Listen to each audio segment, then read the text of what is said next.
Chances are many of you who are parents or grandparents for that matter have begun to talk to your kids about heading back to school. It's not too far away now. Hopefully they're excited, but for many it could bring about anxiety. So we're going to help you with that this morning. So pleased to have Jason Reich here. He is a licensed professional counselor with CHI Memorial's Integrative Medicine Associates. Good to see you. Good to be here. We have been talking quite a long time actually before the cameras began rolling, because I think a lot of us as adults feel like, well, what's happened? Why do all these kids now have anxiety? You said we're just calling it something different. The truth is it's been around for a long time. Well, I think all of us experienced worry when we were younger. I do think that exposure to the terms that kids have now exposes them more to, they're more apt to say, I have anxiety or I have depression, whereas I don't think people who are older really use that terminology. So I think it's been around always. It just looks a little different. Kids, I guess, by their very nature are observers. So you might think, well, a 6-year-old couldn't possibly have anxiety, but you don't know what that 6-year-old is observing in his or her life, and then all they know to do is internalize it. Is that true? Well, anxiety starts as an infant. You know, we have things like separation anxiety. Children get anxiety even smaller than that.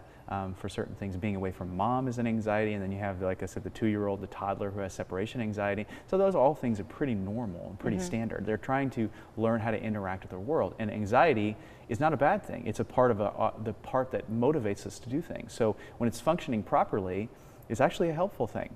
We don't think of it that way, though. But how do you know as a parent? No one likes to see their child have their feelings hurt or cry a lot. How do you know when it's reaching that point of not being normal? Right. And I think you can see the severity. If this is changing their outlook on life, if this is changing their behavior significantly, then it's quote unquote not normal. And like I said, most kids go through periods of raised anxiety, and that is not an alarming thing. That's an opportunity for us to teach them how to deal with stressors. It's hard too as a parent. And by the way, you see kids as young as how old at your practice? Well, I'll see children as young as like 4, but usually that's more involved with parenting issues. But sometimes we see kids that both need some individual counseling, you know, some through play therapy and things like that, and of course mostly involving the parenting issues. I would imagine you see it increase in numbers as kids get older and older. 12, 13, is that your prime time? When I talk to adults and we try to look back at when they experienced their first major anxieties, a lot of them say in elementary school. At the time, a lot of times they don't know what it is. They think they don't understand what it is, and looking back, some people will say, well, I didn't know that I was anxious, but now looking back, as we describe some of the behaviors that an anxious child would have, they say, yeah, I think I started experiencing it in elementary school, middle school. So maybe people heard where you practice, and they may try to put 2 and 2 together on why there.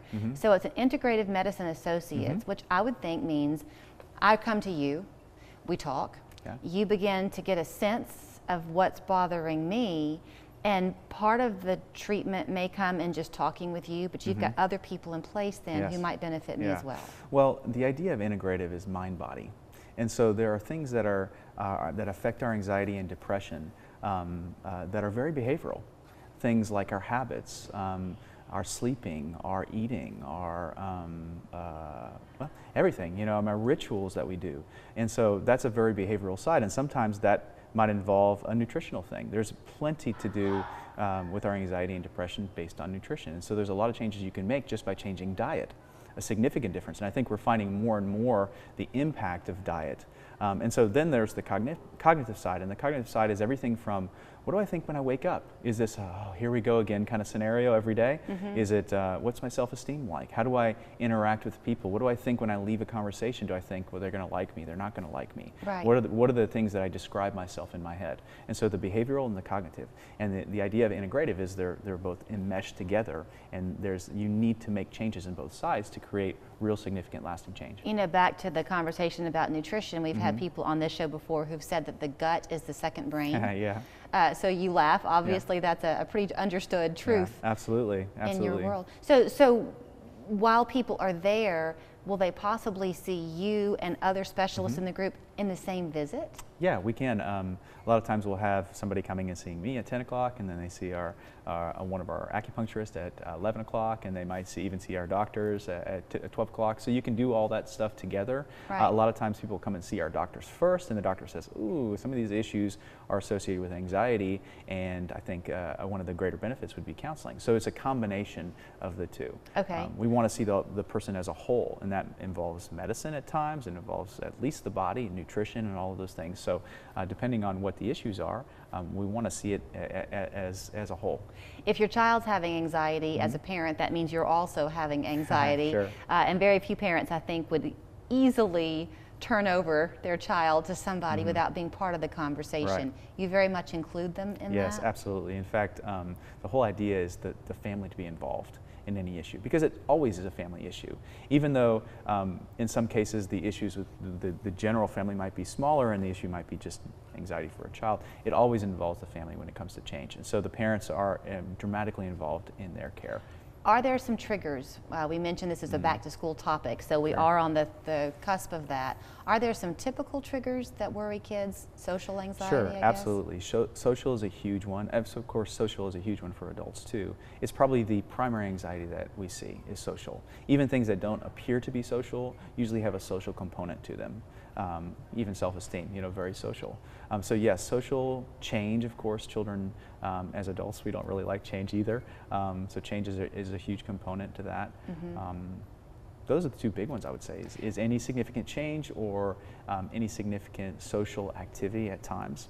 And so if even as a way to prevent maybe the stress from growing and the anxiety from growing, if your kids come to you in the next few weeks, or your teenagers in the next few weeks and say, hey, I'm nervous about whatever, address it then and try to not let it build? Yeah, that would be great. I think the one thing is that you have to acknowledge that it's real to them. So sometimes we want to dismiss their fears and dismiss their anxieties, say, don't worry about it, don't do that. And while at times that's okay. We want to help them to see the reality of it, and so sometimes things that they're afraid of are really not things that we would deem to be fearful, but at the same time it's real to them. So we don't want to just outright dismiss it.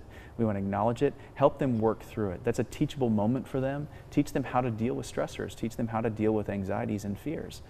Getting in touch with you, no need to have another doctor refer. Nope. People can just pick up the phone That's and right. call. They can. His name is Jason Reich, licensed professional counselor at CHI Memorial Integrative Medicine Associates, which is right down on East Main Street. The phone number is 643-2246. Memorial.org is your website, and he will be happy to talk to you and your child who's struggling. Thank you so much. You're welcome. Pleasure.